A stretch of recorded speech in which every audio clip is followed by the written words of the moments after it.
Oh! Oh! Ah! J'étais en mode: «Non, non, j'ai pas lu ce que j'ai lu. Non, qu'est-ce que c'est que ça?» J'aime trop, j'aime trop. C'est sympa, c'est sympa. Je suis pas transcendée, mais c'est sympathique. Bienvenue dans ce vlog lecture pendant lequel vous allez me suivre pendant la lecture du très hypé projet Dernière Chance, qui vient tout juste d'être adapté en film.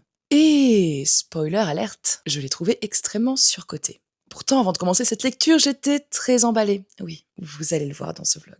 Et puis, je vais aussi vous expliquer pourquoi est-ce que je trouve qu'il est surcoté.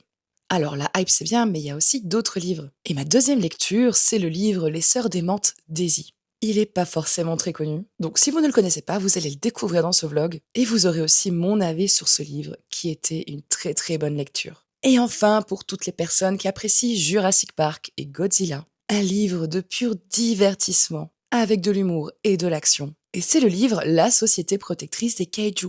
En plus de ces lectures, je fais aussi quelques unboxings, et un petit peu de blabla. Installez-vous confortablement, ce vlog va commencer. On est mercredi, il est temps que je vous présente la lecture que je vais commencer aujourd'hui, et c'est un livre hype, et j'ai aussi un unboxing. Ma dernière lecture, c'était le Livre des Martyrs, tome 3 que j'ai terminé dimanche, et j'avais besoin de quelques jours avant de recommencer la lecture. Mais là, je pense que c'est bon, c'est le moment. Et à la base, le livre que j'ai choisi de lire maintenant, il m'intéressait pas forcément. Il est quand même très hype sur les réseaux, surtout qu'il y a une adaptation en film. Et je sais pas, moi, j'ai toujours été assez hermétique par rapport à ce livre. Mais là, je sens que c'est son moment. Je pense que c'est parce que j'ai vu des édits sur les réseaux et je sais pas, ça m'a donné envie. Et ce livre, c'est Projet Dernière Chance. Je l'ai même pas en physique, hein. J'ai acheté l'e-book, qui d'ailleurs est en promo si jamais. Et il y a un Ryan Gosling dessus, vu que c'est une cover en lien avec l'adaptation au film. Est-ce que ce livre sera à la hauteur de la hype pour moi? Et de quoi parle ce livre? Eh ben écoutez, je sais pas. Je n'en ai aucune idée. Je n'ai même pas regardé la bande-annonce du film. Je sais que c'est de la SF. Je pars vraiment vers ce livre hype, à l'aveugle. Alors oui, j'espère que ce sera un bon livre et j'espère aussi que c'est un livre qui sera prenant, parce qu'en ce moment, je suis éclatée. Vraiment, je suis éclatée. Ça doit se voir sur mon visage. Et avant que je n'oublie, je vais vite faire l'unboxing d'un livre que j'ai précommandé.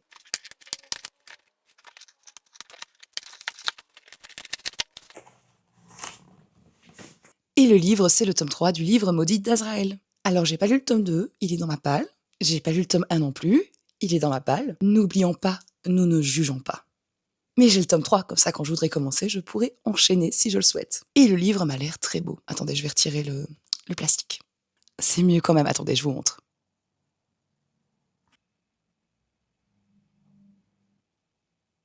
Et voilà, je vous dis à vendredi ou samedi, plutôt samedi je pense, pour vous faire un update. Et j'espère vraiment que je vais passer un beau moment pour ce début de lecture.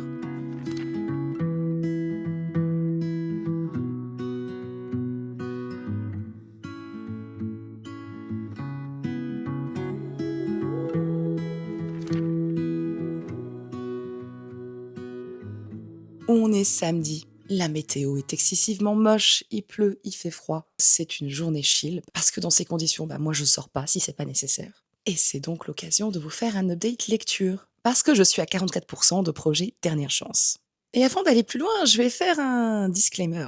Si vous avez lu ce livre, que vous l'aimez énormément, et que vous avez du mal avec les critiques négatives sur ce livre, je vous invite, vraiment vraiment beaucoup, à aller au chapitre suivant. Et si au chapitre suivant, je parle toujours de ce livre, d'aller au chapitre encore d'après. Parce que, honnêtement, je trouve pas ça très fou. Bon, ok, il y a la hype. Mais honnêtement, depuis le temps qu'il y a des livres hype et que je les lis, j'ai appris à prendre du recul. Donc c'est pas du fait que c'est un livre hype que je suis déçue. C'est vraiment par rapport à ce que j'ai lu. Tout n'est pas à jeter, hein, mais si on fait le ratio, il est pas fou. Bon, je reprends depuis le début, et n'oubliez pas que je suis à 44%, donc c'est un avis à 44%. Bon, tout d'abord, comme je le disais dans mon précédent update, je savais pas grand-chose sur le livre. Au niveau du résumé, on va dire, tous les avis que j'avais vus étaient très très succincts. Je pense que c'est une bonne idée, et je vais faire la même chose. Quand on commence cette histoire, vraiment les toutes premières pages, on découvre un homme qui se réveille, il ne sait plus comment il s'appelle, il ne sait pas qui il est, il ne sait pas ce qu'il fait, il se réveille dans une pièce, et il ne sait plus rien. C'est le départ. Et je trouve que c'est intéressant parce que directement, on a un mystère. Le personnage veut savoir. On veut savoir. Qu'est-ce qui se passe? Et pour le coup, je trouve qu'il y a un choix narratif qui est fait qui est extrêmement pertinent. On va switcher entre la temporalité de ce personnage, qui se pose toutes ces questions, qui veut découvrir, avec des flashbacks, qui progressivement, on va dire, vont distiller des informations qui vont lui permettre de répondre à certaines de ces questions. Découvrir qui il est, où il est, ce qu'il fait, enfin, la totale. Et au niveau de la narration, il y a aussi un choix qui est fait. C'est le fait que l'écriture est très punchy. C'est des phrases très courtes. Les fins de chapitre, on a des révélations qui ouvrent sur de nouvelles questions et qui sont là pour nous donner envie de lire la suite. Et cette manière de faire, écoutez, c'est vraiment efficace. C'est écrit pour marcher. C'est écrit pour donner envie de connaître la suite. Et pourtant, j'ai pas trouvé ça fluide à cause d'un autre élément qui, je trouve, vraiment casse la narration. Et là, on va parler du genre. Parce qu'à chaque fois que j'ai vu parler de ce livre, on parlait de science-fiction. C'est de la science-fiction. Mais dans la science-fiction, il y a beaucoup de sous-genres. Dans la fantasy, il y a plusieurs genres de fantasy. Une cozy fantasy, c'est pas une dark fantasy. Dans la science-fiction, c'est la même chose. Et ici, le sous-genre, c'est la hard SF. Et la hard SF, c'est un genre qu'on identifie souvent du fait de l'importance, on va dire, des sciences dans le récit. Les sciences sont essentielles, expliquent énormément de choses, sont très présentes. Et si vous avez lu ce livre, vous allez me dire sûrement, oui, il y a beaucoup de sciences. Oui, il y a beaucoup de sciences. Mais vraiment beaucoup. Et personnellement, moi, ça dépasse la limite de seuil de tolérance dans un livre, et qui, à mon niveau, va transformer un roman en un manuel scientifique. Alors, n'ayez pas peur si vous voulez lire le livre. On est sur de nombreux passages, on va dire scientifiques, qui sont vulgarisés et qui sont pédagogiques. Et plein de choses sont expliquées. Vraiment, plein de choses. Je notais un petit exemple vraiment sans spoil. À un moment, le personnage voit quelque chose et il voit un N, et il dit « N pour Newton, j'imagine, c'est une unité de mesure de force ». Donc vraiment, ça explique tout. C'est un peu comme s'il y avait l'émission C'est pas sorcier dans le livre, en fait. Alors personnellement, j'adorais cette émission. J'adore les sciences. Moi, j'ai aucun problème avec les sciences. Je suis pas allergique à ça. Donc c'est pas le fait que ce soit des sciences. Les sciences me dérangent pas du tout. Et le côté, on va dire, des thèmes en lien avec l'espace qu'on retrouve dans ce livre, j'adore l'espace. J'adore tellement que, anecdote, je m'étais battue et j'ai réussi à avoir un stage de fin d'études qui se déroulait sur un site de l'Agence spatiale européenne. J'ai étudié l'informatique, mais j'ai pu le faire, donc écoutez, je l'ai fait. Donc voilà, a priori, je suis le public. Mais l'aspect scientifique prend vraiment beaucoup de place. Et je trouve que ça se fait au détriment du récit. Et à mon niveau, ça me coupe dans ma lecture. Résultat, on va dire l'écriture qui permet normalement d'avoir quelque chose de très dynamique, très fluide. Et moi, à chaque fois, c'est comme si j'étais en voiture et à chaque fois, il y a un freinage d'urgence. C'est très inconfortable. Au niveau des personnages, on a, on va dire, notre personnage principal qu'on suit dès le début. Et puis, il y a des personnages secondaires. Et je les ai trouvés quand même très clichés. Il n'y a pas spécialement de développement de personnages. Et puis, à un moment dans le livre, j'étais en mode non, j'ai pas lu ce que j'ai lu. Non, qu'est-ce que c'est que ça? Je vous mets le contexte, ça va pas vous spoiler l'histoire, vous inquiétez pas. Notre personnage principal se trouve dans une pièce avec plusieurs personnes de différentes origines. On a par exemple un Allemand, et on dit qu'il est allemand. Il y a aussi un Japonais, on dit qu'il est japonais. Et puis il y a un Africain. Et c'est écrit qu'il a un accent africain. Mais qu'est-ce que c'est que ça? À quel moment c'est ok d'écrire ça? C'est terriblement malaisant. Vraiment, ça m'a mis mal à l'aise. Il n'a pas le droit à avoir un pays? Qu'est-ce que c'est que ça? Ah oui, et il faut aussi savoir que le livre a un ton assez léger et il y a de l'humour. J'adore l'humour dans les livres. J'aime trop ça. Je trouve ça trop sous-coté. En général, quand il y a de l'humour dans les livres, j'adore ces livres. C'est un petit peu mon péché mignon. Et quel que soit le type d'humour, humour noir, humour de situation, je suis très très bon public. J'adore déconner. J'adore rire. J'adore faire des blagues. Mais l'humour dans ce livre, non seulement je suis totalement imperméable, je suis là en mode non, c'est pas possible. Mais en plus, des fois, j'ai l'impression qu'il est forcé. Vous savez, c'est quoi ma première réflexion sur le premier chapitre? Quand je l'ai terminé, ma première réflexion, c'était pourquoi cet homme a autant parlé de son postérieur dans ce premier chapitre? Quelle est l'utilité? Quel est le principe? Voilà, donc totalement imperméable. C'est une question de goût, comme d'habitude. Je veux dire, surtout l'humour, c'est quelque chose de très particulier. Mais il fonctionne pas sur moi, à mon plus grand regret. Je l'avoue, j'aurais bien aimé rire un peu. Est-ce que je suis hypée par la lecture de la suite? Pas spécialement. C'est un livre qui, à mon niveau, est ok, mais vraiment, à la limite, j'ai toujours au travers de la gorge l'accent africain. Même si mon avis ici était déjà bien en place avant cet accent africain. Et en même temps, je me dis, il se lit très vite, parce que franchement, ça se lit super vite. Pour le reste, mon planning de la journée, j'ai quelques trucs à faire à la maison. À partir de 16h, je vais commencer à préparer un événement qui sera à 17h sur mon Discord. On va parler avec spoil du premier tome de la trilogie Les Émeraudes, à savoir La Cité de Jade. Et puis demain, écoutez, je vais filmer mes vidéos de la semaine. Et j'en profiterai pour faire un update de Projet Dernière Chance. Et aussi vous présenter ma prochaine lecture. Donc je vous dis à demain.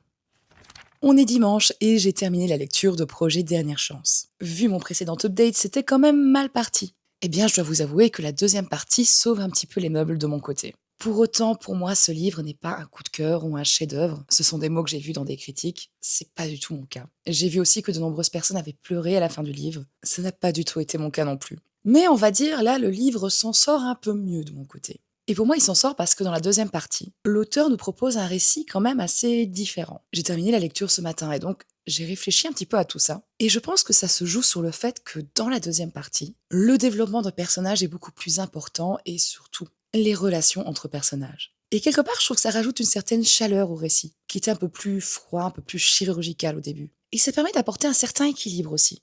Par exemple, tous les aspects scientifiques sont toujours là dans la deuxième partie, mais ils sont un peu plus en recul, pour laisser un peu plus de place pour tout ce qui est développement de personnages et relations. L'humour passe mieux. À des moments, dans la deuxième partie, je souriais. Je ne m'esclaffais pas non plus à gorge déployée. Mais il y avait des petits sourires. Il n'y a plus de questions d'accent, donc ça va, ça c'est une bonne chose. Bon, par contre, les personnages sont toujours aussi clichés. Mais au final, j'ai quand même passé un meilleur moment pour la lecture de cette deuxième partie que pour la première partie. J'ai aussi fait un mix entre la lecture sur ma liseuse, ainsi que l'audiobook. J'ai lu la majorité, mais j'ai fait quelques chapitres en audiobook, et je trouve qu'il est vraiment pas mal en fait. Ah oui, j'ai aussi vu des personnes qui recommandaient ce livre comme première lecture de science-fiction. Ce n'est pas mon cas.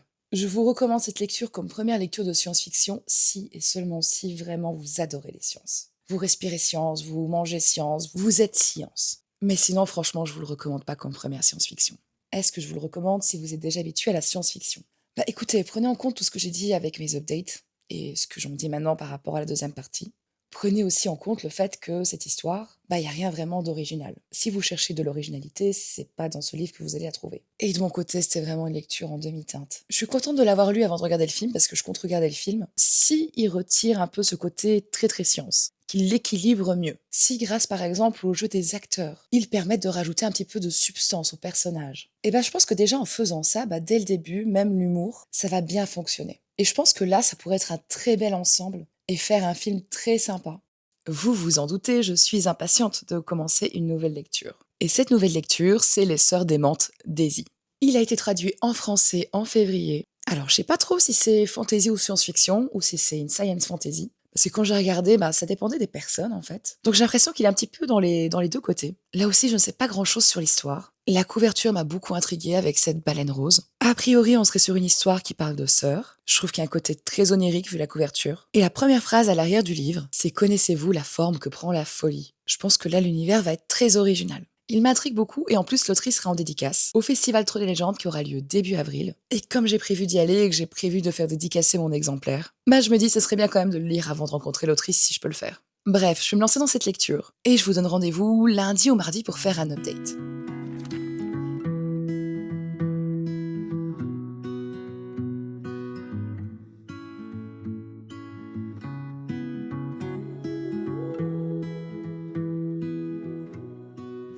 Hey, on est jeudi matin. Alors oui, je sais, je vous avais dit que j'allais vous faire un update lundi ou mardi, mais le début de semaine a été très rock'n'roll. C'était juste pas possible. Et là, aujourd'hui, c'est mon premier jour de congé, ce qui me permet un petit peu, on va dire, de respirer, de me poser, de me préparer un peu plus à l'aise avant mon week-end à Troll et Légendes. Et ça me permet aussi d'être un peu plus posée pour vous faire un update, parce que j'ai terminé la lecture du livre Les Sœurs démentes d'Easy, donc je vais pouvoir vous donner un avis. J'ai aussi reçu 2 box livresques que j'ai gardées exprès pour les unboxer avec vous. Je suis impatiente de les ouvrir là parce que j'ai attendu. Et puis je vais aussi pouvoir vous présenter le livre que je vais commencer aujourd'hui. Je vous propose de commencer avec l'unboxing. J'ai reçu ma box Illumicrate, je pense que c'est pour le mois de mars, avec le livre et les goodies. Et j'ai aussi reçu une box de The Broken Binding. Attendez, je sais pas ce que c'est...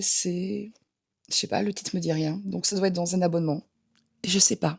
Écoutez, on va le découvrir ensemble. Bon, pendant que je vais déballer ça à une main, parce que écoutez, pourquoi pas, hein. Je vous propose de parler un petit peu. Je sais pas vous comment ça se passe, mais personnellement, le mois de mars, il m'a roulé dessus. Faut savoir que je suis arrivée au mois de mars avec un petit peu, on va dire, l'espoir de me reposer, me poser un petit peu.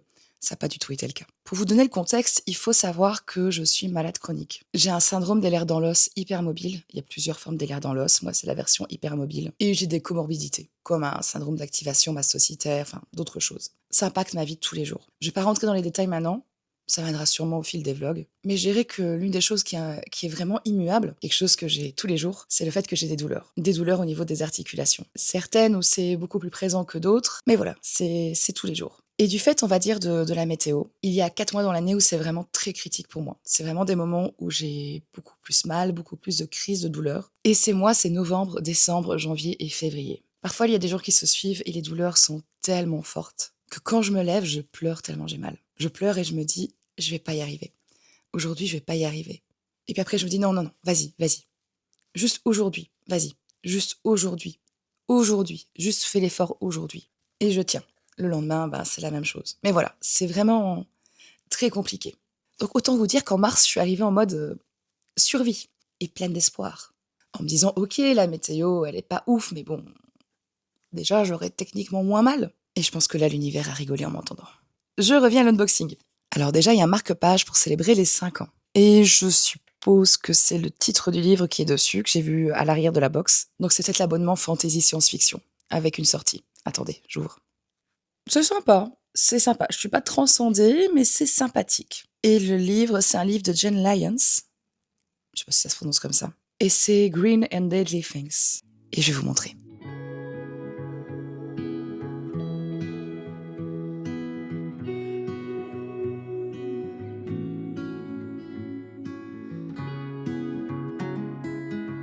Pour le coup, je trouve que Broken Binding nous a habitués à des livres un peu plus... pas travaillés, mais je sais pas, ici ça me donne un petit peu une vibe Illumicrate. C'est pas trop dans la DA des livres qu'ils font habituellement, je trouve. C'est pas moche, hein, mais je suis un peu surprise. Et au niveau du livre, ça a l'air assez sombre, donc je pense que ça pourrait vraiment me plaire. Bon, maintenant le colis Illumicrate, mais je vais quand même terminer ma petite story, on va dire, mon petit blabla. Donc voilà, mars, j'attendais quand même un petit peu de répit, on va dire ça comme ça. Sauf que dès le début du mois, il s'avère que mon chat, mon papy chat, qui était malade depuis plusieurs mois, on a fait beaucoup de visites chez le vétérinaire depuis fin de l'année, on va dire 2025. Bah, son état s'est détérioré. Ils ont découvert ce qu'il avait et c'était incurable. Et on a dû lui dire adieu. Ça, c'était début du mois. Il faut savoir que j'avais une relation très particulière avec mon chat. On était tout le temps ensemble. Vraiment, c'était très fusionnel. Par exemple, le soir, il dormait toujours à côté de ma tête et il fallait que je mette ma main pour qu'il puisse mettre sa petite tête pour dormir. C'est ce genre de relation fusionnelle. Et ça a été très difficile pour moi. Au niveau mental, ça a été vraiment compliqué de gérer ça. Parce qu'en parallèle au travail, il y avait beaucoup de boulot. Quand c'est arrivé, ma collègue était en congé. Donc je m'étais dit, elle va revenir, donc je vais pouvoir prendre quelques jours pour un peu respirer et processer tout ça. Sauf qu'elle est tombée malade et donc ça a duré toute la période, on va dire, de son décès et après. Donc j'ai mordu sur ma chic. C'est une expression belge pour dire, je me suis accrochée, j'ai continué. Par contre, je vous le dis tout de suite, pendant toutes ces périodes, je n'avais ni le cœur ni la tête à la lecture, j'ai pas lu. Donc pour ceux qui me suivent sur les autres réseaux, quand vous verrez mon bilan, oui, il y a moins de livres, c'est normal. Mais donc voilà, déjà ça, c'était difficile. Et puis après, on arrivait genre dans la 3e semaine de mars, un truc comme ça. Et je me suis dit, écoute, tant pis, continue, voilà, continue à travailler. De toute façon, j'avais déjà pris mes jours de congé pour troller les gens. Accroche-toi. Bon, il y a eu d'autres trucs, des plus petits trucs, mais je vous parle juste de ce qui m'a impacté le plus. Et puis là, ce week-end, il s'avère que la mère de mon mari s'est retrouvée aux urgences. Et depuis, elle est hospitalisée. Donc évidemment, inquiétude et tout ce qui s'ensuit. D'ailleurs, vous avez peut-être vu dans mes images de lundi, mardi et mercredi un petit chien. C'est son chien ayant fait du toutou-sitting. Ça fait un petit bouchon supplémentaire à papouiller. Et puis, il s'avère que depuis la semaine passée, j'ai très très mal au dos. Et je suis allée voir le médecin mardi soir. Et qui va aller à troller légende avec une névralgie intercostale des côtes flottantes? C'est moi. Donc oui, très clairement, j'attends avec impatience ce week-end. Et comme ça, vous savez aussi pourquoi est-ce que j'ai l'air aussi fatiguée sur mes vlogs. Parce que vraiment, j'ai commencé dans une période, c'est n'importe quoi. Ma vie, c'est n'importe quoi. Je suis fatiguée. Mais écoutez, c'est la vie, c'est pas comme si j'avais le choix. Et puis là, j'ai quand même une box à vous montrer, donc ça fait un petit peu de bonheur. Ok, c'est bien la box de mars. Alors, qu'est-ce qu'on a au niveau goodies? Oh! Oh! Ah! Alors, je crois que c'est un tapis qu'on met sur le bureau. Vous savez, pour la souris, tout ça, le clavier, pour pas que ça bouge. Et c'est basé sur la 9e maison de Leigh Bardugo. Un livre que j'ai beaucoup apprécié. Attendez, j'ouvre! Ah, mais j'adore! J'adore noir et violet comme ça. Il va aller sur mon bureau. J'aime trop. Alors, qu'est-ce qu'on a d'autre comme goodies? Alors, c'est encore un vase. Alors, c'est très sympa, mais au bout d'un moment, j'ai vu trop quoi en faire. J'espère qu'il est beau. On va ouvrir ça. Ah c'est totalement ma vibe, hein. C'est noir, donc petit truc doré comme ça, j'adore. Mais c'est quel livre par contre? J'ai rien qui me l'indique ici, attendez. Je vais regarder sur le petit papier sans me spoiler l'autre goodies. Attendez, c'est pas un livre en particulier. Écoutez, c'est très bien aussi. Alors, qu'est-ce qui nous reste niveau goodies?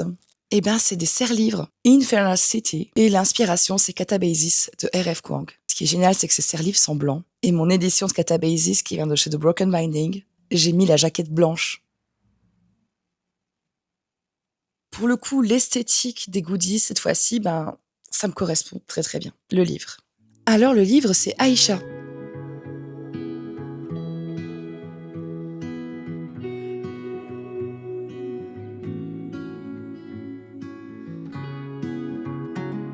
Alors, je vous avoue qu'en général, les covers, on a des personnages qui sont sur pied, comme ici, vraiment, on la voit entièrement. Je suis pas très fan. Et ce que j'aime bien, c'est qu'ils ont mis tout autour, on va dire, ici, il y a un petit cadre. Et je trouve que ça ressemble beaucoup au symbole de Henné. Et je trouve que c'est très cool.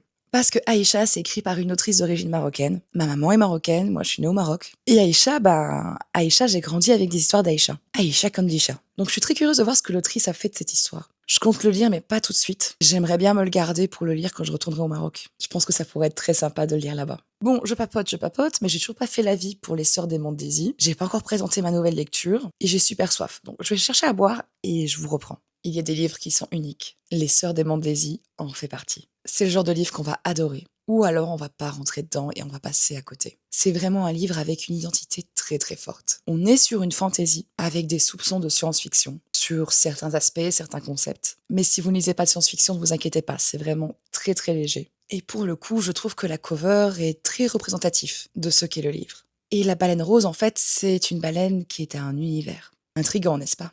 Je ne vais pas me lancer dans un résumé parce que je trouve que c'est le genre d'œuvre pour lesquelles il ne faut pas faire de résumé. Il ne faut rien connaître sur l'histoire avant de se lancer, pour vraiment l'apprécier à sa juste valeur. Mais je peux vous dire que ce livre nous propose un univers extrêmement riche et original. Et le style est très poétique. C'est une œuvre aussi contemplative, avec des aspects philosophiques. Je ne vais pas vous mentir, au début quand j'ai commencé le livre, j'étais en train de me dire mais qu'est-ce que je suis en train de lire? Ça sort totalement des schémas habituels de récit. Et il est composé de différents écrits. Il y a un petit côté un peu labyrinthique, où progressivement, en fait, on va avoir différents éléments qui vont nous permettre de comprendre cette histoire et tous les liens. Et on se retrouve aussi avec une histoire dans une histoire dans une histoire. C'est une œuvre qui a pour thème central la folie. Alors la folie, ça peut avoir beaucoup de définitions. Et le livre, on va dire, explore plusieurs de ces définitions, que ce soit d'un point de vue individuel ou collectif. Un autre point important dans ce livre, c'est aussi la relation qui existe entre deux sœurs. Parce qu'on va un petit peu suivre une quête entre deux sœurs. Ça parle aussi des relations avec la famille. Ça parle d'identité, ça parle de mémoire, d'héritage. C'est une œuvre très très riche au niveau des thèmes, et je trouve qu'elle est vraiment sublimée par l'écriture. C'est une œuvre, si on accroche, il y a quand même des moments où on est un petit peu perdu. Je trouve qu'il y a aussi de très beaux moments avec des passages vraiment, des phrases qui peuvent être percutantes de vérité. Et puis il y a aussi des moments que j'ai trouvé très émouvants. Et finalement, c'est pas plus mal que je vous ai pas fait d'update à 50% du livre par exemple, parce que c'est tellement particulier que je pense que j'aurais pas pu vraiment vous expliquer tout ce que je viens de vous expliquer. Ça n'aurait pas été à la hauteur de l'œuvre que c'est. Alors oui, par contre, apprenez de mes erreurs. Quand je l'ai lu, j'étais, je vous expliquais, très très fatiguée. Ne faites pas ça. Je pense que j'ai loupé des trucs parce que j'étais vraiment très fatiguée. Faites en sorte d'avoir quand même un cerveau qui soit fonctionnel, un minima à 85%. Je pense que l'expérience de lecture sera meilleure. Pour le coup, j'ai un petit peu des regrets de l'avoir lu avec cette fatigue, mais j'ai quand même beaucoup apprécié. Donc je me dis que si mon cerveau avait été un petit peu plus présent pendant la lecture, ça aurait été encore plus incroyable. Vraiment, je vous le recommande. Et maintenant, il est temps pour moi de vous présenter ma prochaine lecture. Je pense que le ton du livre sera plus léger, ça va être parfait vu mon état mental, mais ça va être intelligent, je pense. Parce que ce livre est écrit par le même auteur que le livre Viser la Lune, que j'ai lu fin 2025, qui est une SF avec beaucoup d'humour. Et en gros, en fait, la Lune devient un fromage. C'est divertissant, mais c'est très intelligent. Ça se lit tout seul, j'avais adoré cette lecture. Et donc, oui, parce que je parle, mais je vous ai toujours pas dit c'est quel livre que je vais lire. C'est un livre avec des gros monstres. Et je vais me lancer dans la lecture de la Société protectrice des kaijus. Et je vais vous lire ce qu'il y a à l'arrière. Ils sont gros, ils sont méchants, ils sont menacés d'extinction. Ah, j'ai besoin de rien d'autre. Et je vous dis à demain pour vous faire un update de cette lecture.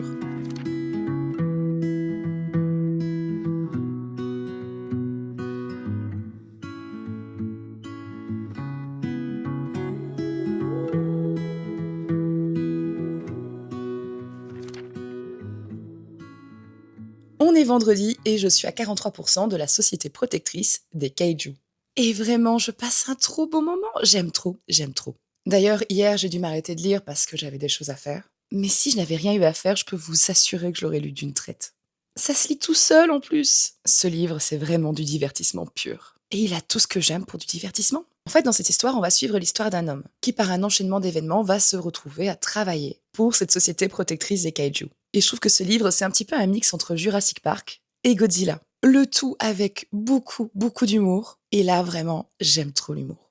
En plus de l'humour, il y a de l'action. L'écriture, je la trouve extrêmement fluide. On a un petit peu le même procédé que dans Projet Dernière Chance. Et donc, à la fin des chapitres, on est là en mode « Oh là là, je savais pas. Mais alors, ça voudrait dire que… » Bah, je vais lire le chapitre suivant, voilà, ça voudrait dire que je vais lire. Je vais lire et puis c'est tout, je vais dégommer. Et il y a aussi des éléments scientifiques, parce que c'est une science-fiction. Sauf que là, je trouve que c'est beaucoup plus équilibré, bon, il y en a beaucoup moins, mais surtout, c'est totalement intégré dans le récit. Et on découvre, on va dire, ces concepts avec des personnages qui n'ont pas étudié les sciences. Donc c'est aussi pédagogique. Bref, j'aime trop, je pense que la suite, ça va être au même niveau. Ah oui, je voulais dire un truc, il faut absolument l'adapter en film. Non mais tous les fans de Jurassic Park et de Godzilla, incroyable. Et en plus, dans l'humour, il y a plein de références à la pop culture geek. Alors là, j'aimerais bien lire, mais je peux pas. Et là, je dois vite filmer pour préparer mon vlog pour Troll et Légendes, et puis aussi préparer mes affaires pour Troll et Légendes, et puis partir à l'hôtel. Mais je peux vous assurer une chose, c'est qu'à chaque moment où j'aurai quelques minutes, je vais lire ce livre. Je vais le lire, je vais le dégommer dès que possible. Donc je vous dis à bientôt.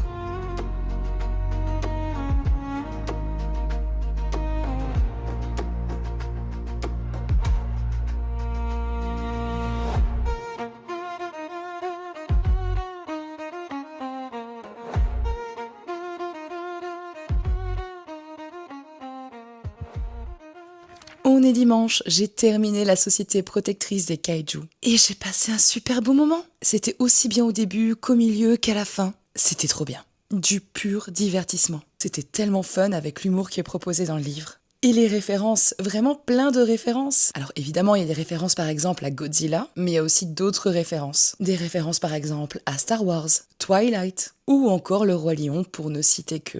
Dans mon update, je vous avais dit que j'aimerais vraiment bien que ce livre soit adapté en film. Je reviens sur ce que j'ai dit. Ce serait tellement génial d'avoir une série d'au moins 10 saisons qui se base sur ce livre et puis... encore. Écoutez, moi j'en veux encore plus. Et pour terminer cet avis, je vais reprendre les mots de l'auteur au sujet de son livre, parce qu'en fait c'est parfait. Il dit que son livre, c'est une chanson pop. Ce texte se veut léger et entraînant. Et c'est totalement ça. Écoutez, je suis très heureuse, je commence très bien le mois d'avril niveau lecture. J'espère que le reste du mois sera à la hauteur de ce premier livre. En tout cas, ce vlog est terminé. Je suis rentrée de Troll et Légendes, je vais aller me rouler en boule dans mon lit et monter quand même mon vlog de Troll et Légendes qui ne devrait pas tarder, je l'espère en tout cas. Donc c'est l'occasion de vous le dire. Si vous n'êtes pas encore abonné à mon compte, n'hésitez pas à vous abonner et à activer les notifications, comme ça vous serez au courant quand ce vlog sortira. N'hésitez pas non plus à me dire en commentaire si vous avez lu certains des livres dont j'ai parlé dans ce vlog, si vous comptez en lire certains. Et d'ici à ma prochaine vidéo, je vous souhaite de très belles lectures. Et je vous dis à bientôt.